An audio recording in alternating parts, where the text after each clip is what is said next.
નમસ્કાર મિત્રો, વિડીયોમાં તમારું સ્વાગત છે। જી હા મિત્રો, અત્યારે હાલના મોટા અને મહત્વના સમાચાર સામે આવી રહ્યા છે। તો મિત્રો, સમાચારમાં વાત કરીએ તો સુરેન્દ્રનગર જિલ્લાના વતની અને મિત્રો સાથે મધ્યપ્રદેશના ઉજ્જૈન ખાતે દર્શન કરવા ગયેલા યુવકોની ખુશીમાં માતમ ફેરવાઈ ગયો છે।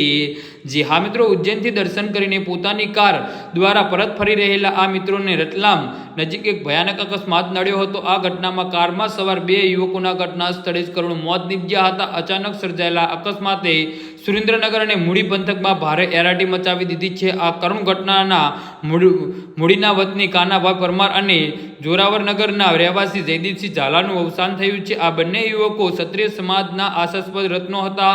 અકસ્માતમાં તેમને ગંભીર ઇજાઓ થઈ પહોંચી હતી, જેના કારણે તેમને જીવ ગુમાવ્યો છે। ક્ષત્રિય સમાજના બે યુવકોના અકાળે અવસાનના સમાચાર મળતા જ સમગ્ર પંથકમાં ઘેરા શોકની લાગણી પસરી ગઈ છે।